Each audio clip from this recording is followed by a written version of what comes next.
Welcome to this week's edition of True Democrats.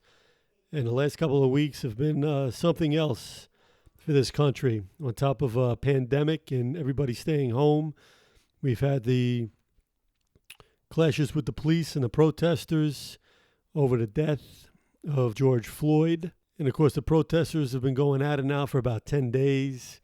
The police have somewhat let up, but kind of attacked the protesters. Looters got involved. And of course, there's a major difference between rioters and looters and peaceful protesters, but they seem to get mixed up in the bag. But one of the things politicians and officials have to do is distinguish the two, because the police the governors and the mayors kind of took the reins off the police. We've seen some police brutality in the last week or so that we haven't seen in a long, long time. And of course, the Democrats are responding about that with now police defunding, which is... The phrase defund the police, what does that mean to you? Well, what it means is let us, the resources that we have, let us spend it in a way that gives the most protection to the American people. In some cases, it's good, but as a political rally during election season, it is the completely wrong road to go to. There won't be defunding. There won't be dismantling of our police. As a matter of fact, what you need to do, especially Joe Biden, what he needs to do is campaign in these red states so that these Republican senators in the red states need to have some sort of challenge to their incumbency.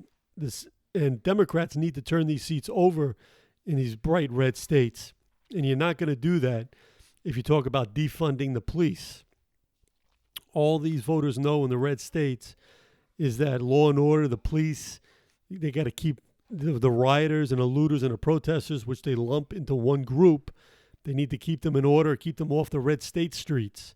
So when you start talking about defunding, you're going to lose points in these red states. You have to come up with another idea, but before that, you have to come up with another phrase. The Republicans are always good at coming up with lackadaisical, meaningless, useless phrases, but for some reason, all their people and voters just fall in like the Pied Piper and the mice and the rats that follow them, not even knowing what it means, but they say, oh, unmasking, that's a bad thing, when in fact it was the FBI going and finding out the traitors of this country and arresting them like they do their job.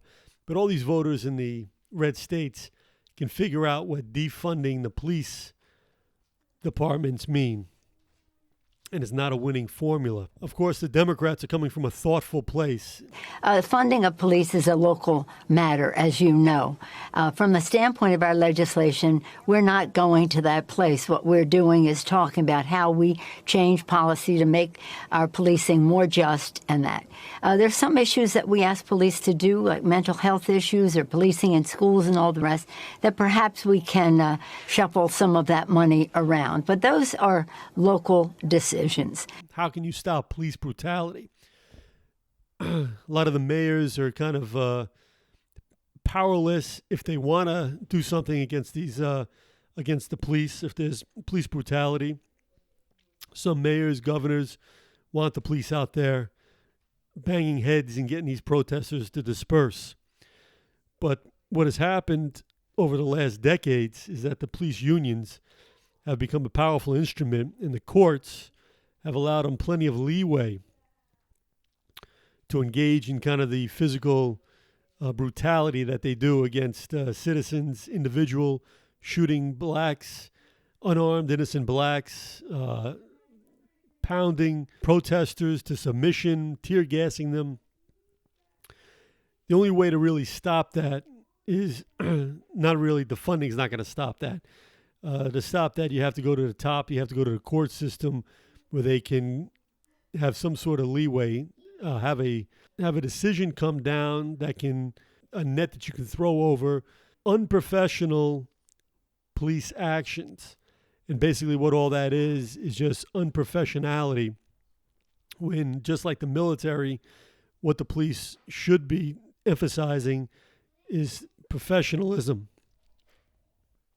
We give the police an exorbitant amount of powers to stop citizens, to arrest citizens, to carry weapons, and that comes with a tremendous amount of responsibility, and it needs to be curtailed at, and it gets curtailed by something called professionalism, which has not been emphasized much. And part of the problem, of course, are the police unions, who are unfortunately doing most of their work defending these police who have assassinated citizens on the streets, who have brutally beat up protesters. The old gentleman in Buffalo getting pushed by these police officers, just in itself, as a police officer walking by with an unarmed 70-year-old man coming up and stepping in front of you as a human being, never mind as a police officer. But what is the point of shoving him away when professionalism would have either kind of walked around him or slid past him? But there was certainly a better way to handle that situation. And I don't care what the heart rate was at the time or what the situation at the moment on the ground was. You have to be able to see the big picture and what's in front of you. Police unions have done most of their job protecting these police officers who have had brutal crimes against their fellow citizens. And what that does, we always like to say, oh, a couple of bad apples in the police department. But when it's systematic, when it happens in New York, in Minneapolis, in Buffalo, in Boston, in Miami, in Los Angeles, there's a culture that allows the police to feel that they can get away with brutality. Now, the bad apples are going to use that brutality. A majority of the police officers are good police officers. They're there to serve and protect. But they have a hard time dealing with the culture when these so-called bad apples, only a few bad apples is what the excuse is, that are infecting the police department, get away with everything that they do. And of course, the key is that the police do not dictate the civility of our society. The citizens do, and they do that by electing officials who set the tone and set the laws for the kind of society that we live in, and the kind of society that has police protecting and patrolling for them, who act professionally and who are able to withhold instincts to use brutality against their fellow citizens. And what the Democrats have to do, and what the Democrats will do when they get into power, is hopefully try to chip away at a society that allows the police to use extreme force in order to keep the peace within this country. But in the meantime, talking about defunding the police is not going to help us during an election year. You have to come up with some other tag phrase or some other slogan to get the message out. And of course, the Democrats are getting the message out to their base, to the people that vote Democrats anyway, to say that, okay, we see the problem.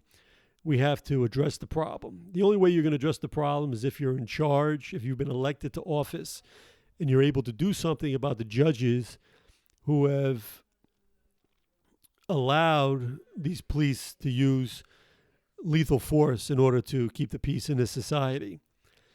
But in the meantime, we have to slowly move away from this idea of defunding the police and start moving over to slogans and ideas that we can capture these red seats in the Senate in the United States. Because as I've mentioned in other posts before, there is no reason, there's no point.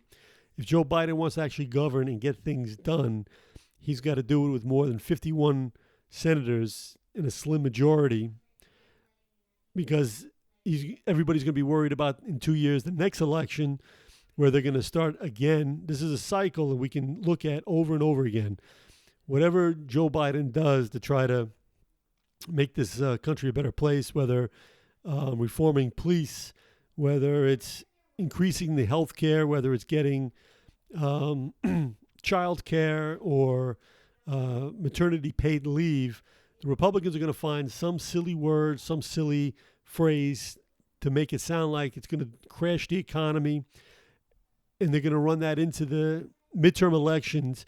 When you only have 51 senators, you're going to have a narrow margin of what you're going to lose the Senate again, and then in the next 2 years, you're not going to be able to do anything. This is a constant theme since Clinton won the White House.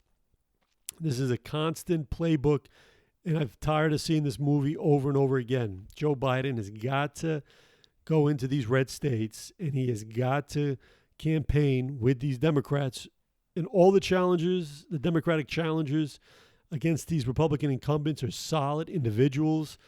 There's somebody that you can stand behind, but you have to get that single message, and you have to start campaigning. You have to at least win big in this election. There's no other time. Pandemics, rioting in the street, economic collapse.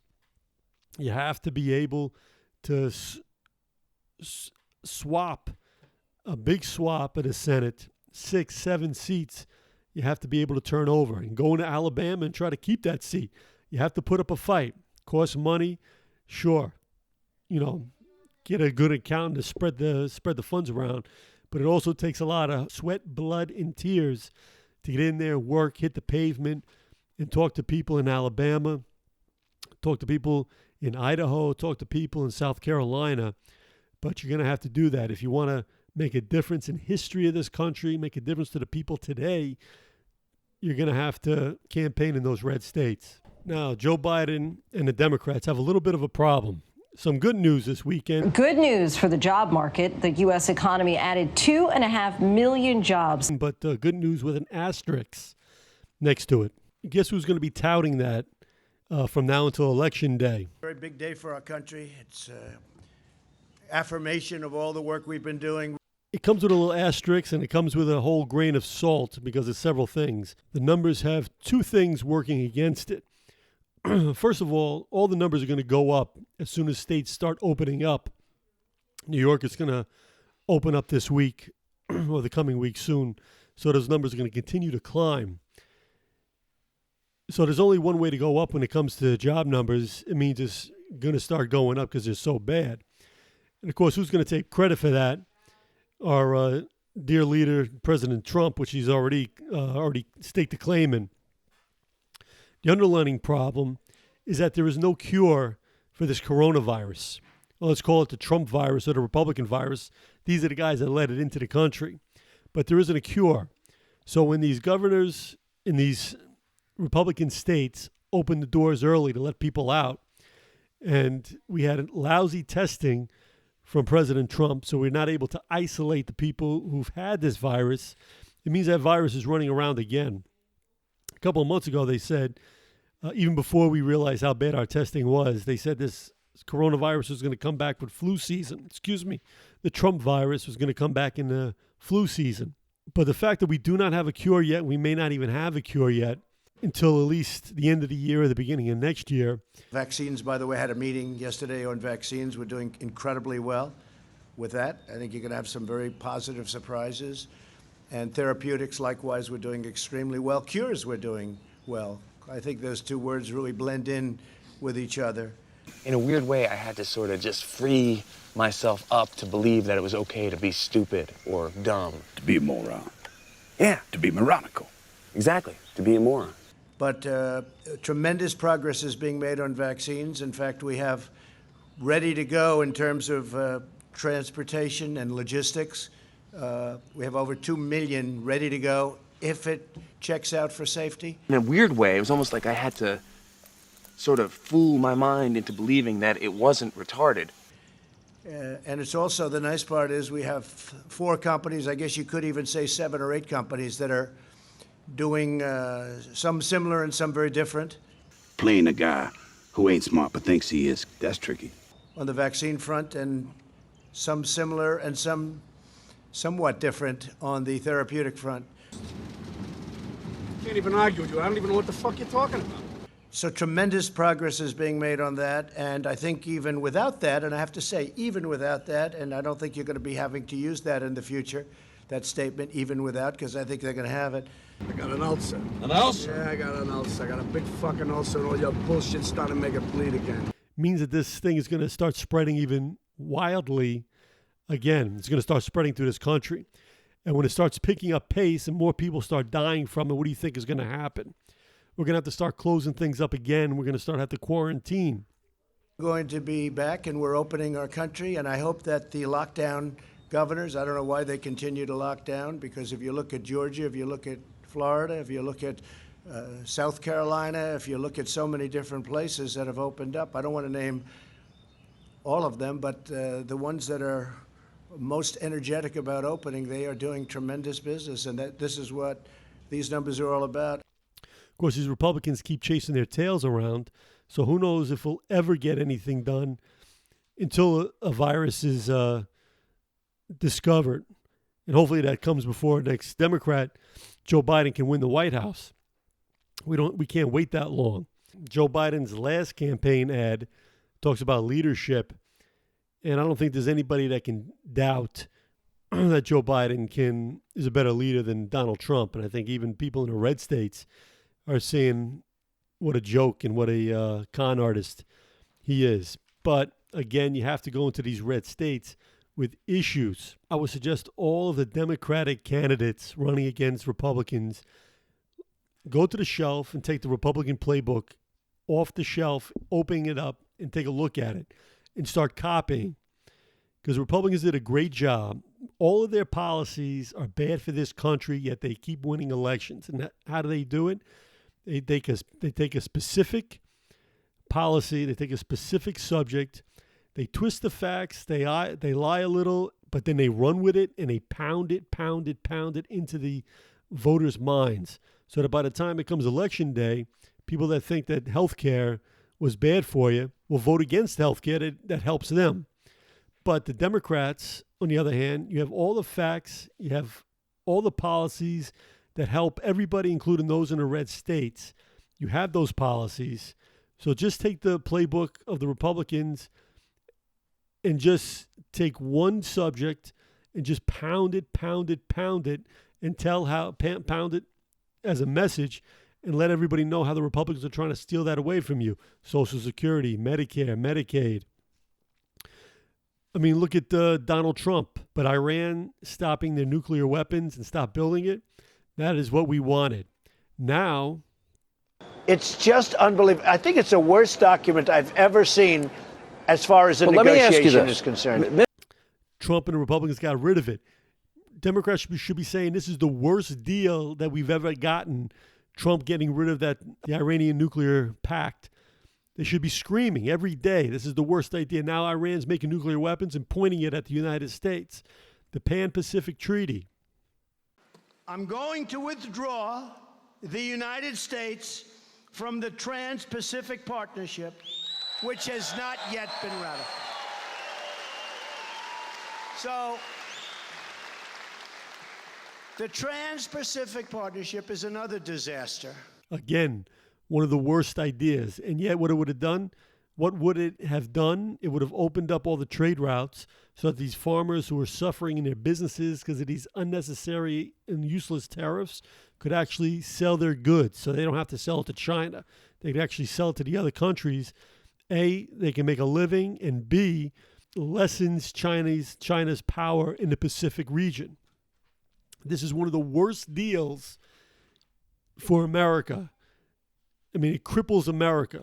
Everybody should be saying this every single day like Trump and the Republicans do every single day. But for some reason, the Republicans aren't saying this every day. Joe Biden should be saying this every day. The Democrats need a couple of messages that they can shout in unison and to start building momentum and start building something nationwide, something that all Americans can grab onto. Because even the Republicans are not divided against us that much. The difference is that the Democrats do not retaliate against the lies and the misnomers that the Republicans keep spreading about their policies. You need to retaliate and you need to fight back at it in real time. And you need to pick apart what the Republicans have done or not have done. Another dangerous issue for Joe Biden and the Democrats is trying to debate Donald Trump on today's issues. but it didn't go to any other parts. It didn't go to Beijing. It didn't go to other parts of China. Then you say, how come it came out to Europe, to the world, to the United States? So it didn't go to China. They stopped it cold. They knew it was a problem. But they didn't stop it cold from coming to the United States, Europe, and the rest of the world. Somebody has to ask these questions. Chris, why don't you shut up? Was yapping all the time. Give me a fucking headache. Because we stopped early, at the end of January, very early, people coming from China who were infected coming into our country. It was a very hard decision to make. Almost nobody wanted me to make it. I would almost say nobody wanted me to make it. But we made that decision, and even my enemy said that was an extremely important. We saved tens of thousands of lives with that decision. You're so dumb, there's nothing to compare you with. You're dumber than the dumbest jackass. Look at what's going on in Florida. It's incredible. The job the governor of Florida has done, it's incredible. Just tell your fucking story so we can get out of here and smoke this. The numbers they're doing, you've got to open it up. And you do social distancing, and you wear masks if you want, and you do things. You can do a lot of things. You're getting closer together. Even you, I notice you're starting to get much closer together. It looks much better, I must say. You're not all the way there yet, but you'll be there soon. Donald Trump is not dealing in the reality that everybody's living in. And that's one of the reasons he's able to scam people, to rob people, to lie consistently. He's locked in his own mind. He barricaded himself in his own imagination. So you cannot be reasonable, and you cannot have a reasonable debate. You cannot debate a guy who, during the news conference, to let everybody know that the jobs numbers have went up. We all saw what happened last week. We can't let that happen. Hopefully George is looking down right now and saying, there's a great thing that's happening for our country. There's a great day for him. It's a great day for everybody. He's not all together, and he's not focused on things that affect normal human beings. You cannot let him take credit for this economy. Every time you talk about the job numbers, you have to talk about how Trump hijacked the Obama economy.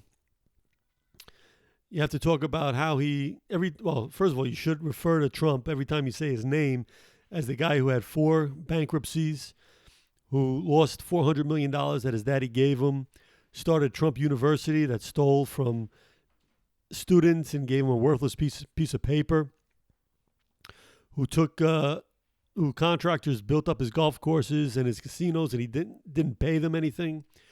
This guy is not going to build up an economy. He doesn't know how to build up an economy. But you have to remind voters how he stole or tried to steal health care away from all Americans, which was one of the worst deals ever in this country. Raises premiums, takes people's off of health insurance, needless deaths of Americans. You can tell him how he put on tariffs, allowed China to put tariffs on the farmers. This is one of the worst deals of all time, where farmers' livelihoods are being destroyed. China's getting more powerful because of it in the Pacific. You have to start talking like Trump against Trump. That's going to help. And every policy that this Trump has put up, every one of his actions, everything that he's done that these Republicans have backed him up on, they should be fish in a barrel, and we should be able to pick them off easily. And that's why we need to get into these red states and put the foundation of this country to test in these elections. And don't give up these red states. Texas, I'm talking about, South Carolina, Georgia. I think Tennessee is up. But we have to, again, in order to secure this country, in order to actually be able to govern properly, with a little bit of leeway, you need to turn these seats over. Right now, you have all of America's enemies salivating like several lions staring at a wounded antelope. And the one beacon of democracy, the one beacon of human rights, the one beacon of law and order and justice and fair play and an honest dollar, hard work for an honest dollar, all those values that have taken America this far. And we're only 250 years old, young nation, But right now, we're on a cusp of something bad. But I think every time somebody gets sick, it's a good thing because you kind of have to know what it feels like to be good and to be better and to be well. And that makes it, you want to get rid of this sickness. You want to nurse yourself back to health and get better than ever. And that's what this is. But you cannot sleep. The Democrats in the last 30, 40 years just took a lot of things for granted, and the Republicans plotted and planned. That Heritage Foundation took all the Republicans together, plotted and planned to get into power. It wasn't about building up this country. It was about how the millionaires, billionaires, and corporations can dominate this planet, how it can take away all of its resources for its own benefits, for its own wealth, while the rest of us get tossed to the side. And this is where, with lies and deceit in their campaigning, they didn't have any facts, the conniving. And we wound up with George W. Bush, and we wound up with Donald Trump as a result of it. The Democrats have got to start waking up, and they got to start focused on the well-being of this country, and they have to, more than ever, they have to fight back. And you cannot give an inch, and you cannot give away states to these Republicans. And that's the key. This is Adam Carr for True Democrats, and we will see you next time. Senator Barkley and I will win this election and make these Republicans like it. Don't you forget that. The Republican platform cries about cruelly high prices. I have been trying to get them to do something about high prices ever since they met the first time. There's a long list of these promises in that Republican platform, and if it weren't so late, I'd tell you about all of them. I wonder if they think they can fool the people of the United States with such poppycock as that. My duty as president requires that I use every means within my power to get the laws the people need on matters of such importance and urgency. They're going to try to dodge their responsibility. They're going to drag all the red herrings they can across this campaign. But I'm here to say to you that Senator Barkley and I are not going to let them get away with it. Now, my friends, with the help of God and the wholehearted push which you can put behind this campaign, we can save this country from a continuation of the 80th Congress and from misrule from now on. I must have your help. You must get in and push and win this election. The country can't afford another Republican Congress.